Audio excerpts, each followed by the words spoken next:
So ever since Trump had his little rage session with the media the other day over Jeffrey Epstein, and ever since Pam Bondi, Kash Patel, and Dan Bongino have come out with this new report saying that, well, there is no Epstein list at all. And guess what? Jeffrey Epstein did end his own life. It seems as if loads of people that trust Trump no longer trust Trump, and now they're coming out against him. And to be honest, I understand why. Like, he was saying for quite some time that you're going to get transparency, accountability. These people that are on the list, you're going to find out about them. We're going to go after them. You know, our DOJ is one of real truth and real justice. And that seems to be not the case, especially with this Jeffrey Epstein stuff. And I think there really does need to be accountability. Because to be honest with you, what has been taking place in the Trump administration, saying one thing and then doing another thing, makes me go, well, we probably can't trust you now. Does that mean that Trump is the worst president? No, it doesn't. It means that the Jeffrey Epstein case is a lot more complicated than it seems to be. It seems as if there's been a number of people commenting about this, saying that there's two scenarios you can possibly see. One is that the Epstein list didn't actually exist in the first place, which is, if that's the case, then what in the world is Ghislaine Maxwell doing in prison? By the way, Prince Andrew, or whatever the hell his name is, he has been freed, so he's able to travel wherever he wants now. So apparently that has been done away with. It's null and void. So Prince Andrew is now innocent.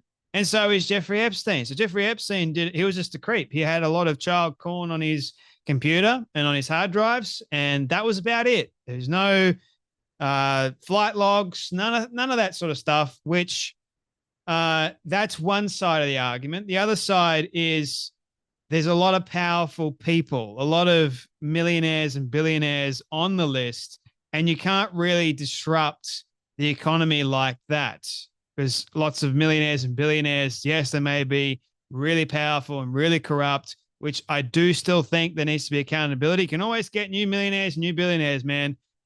You get rid of the old ones, because the old ones did the wrong thing, and there needs to be justice served to them. And then the other side of the aisle is Trump is using this as a way to control, kind of like the deep state, which is what I've heard. Either option is definitely possible. I think there's a lot that we are actually missing. I think Ghislaine Maxwell, if she's not actually guilty of anything, she should be free, right? But the problem is there is a list.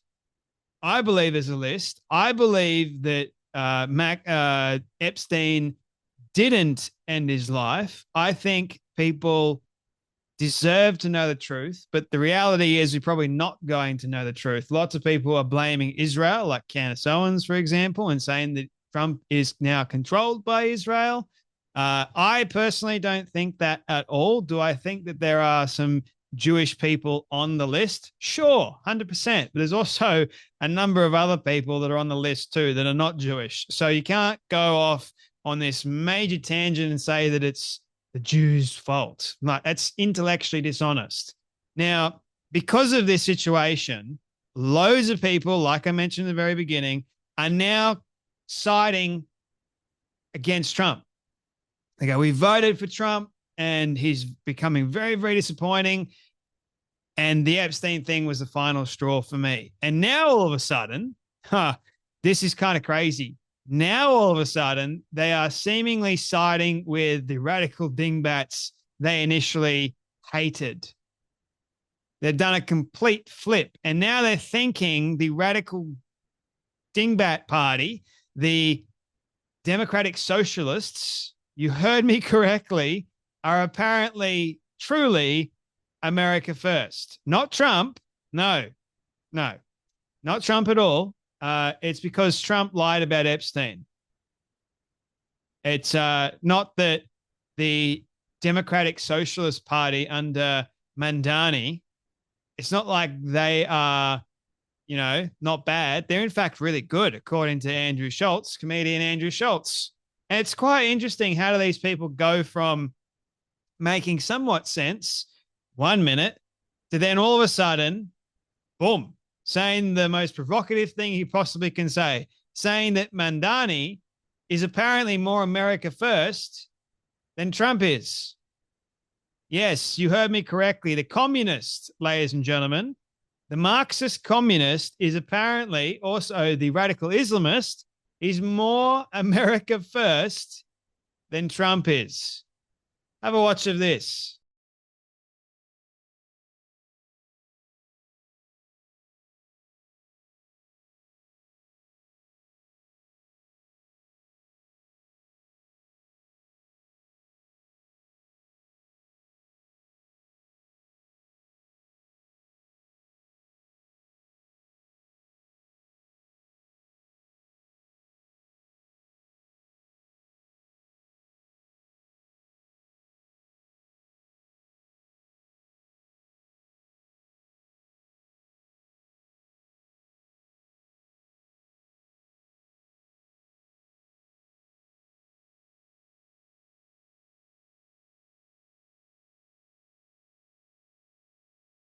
Yeah, but that doesn't mean that you go the Democratic Socialists under AOC and Bernie Sanders and even Mandani. You don't go, oh, their policies are certainly America first because, well, lying isn't America first. Hello, Andrew Schulz. All these people do is lie. Didn't you see Bernie Sanders on Joe Rogan? Now, sure, there are a couple of things that I would listen to Bernie Sanders say, like when it comes to healthcare. And I agree, we should have free healthcare, but there are consequences and there are things that need to happen in order for a country to have free healthcare, right? So I understand that government officials shouldn't be lying to the people, but that's just politics for you, unfortunately. It is the sad reality of the political game that we're currently in at the moment. No one at the moment, hardly anyone, is telling the truth. And the people are wary, they're fed up, they're just annoyed. And when you've got comedians that are really major audience platformers, right? Andrew Schulz is huge. He's huge, man. And when you've got, I don't like some of his policies, but they seem America first. That's the lie.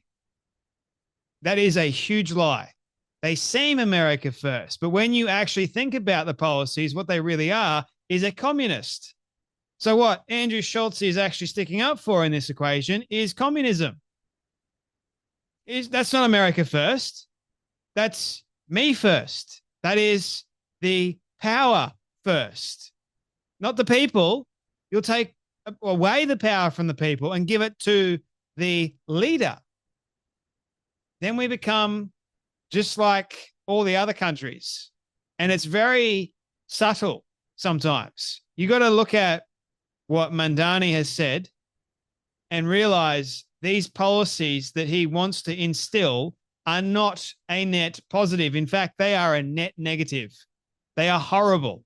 They will destroy, destroy America. If he gets in, they will destroy New York. All of the realtors are panicking. They're freaking out because what Mandani, and even the police officers are now retiring because Mandani's like, defund the police. He's all of these crazy anti-America things.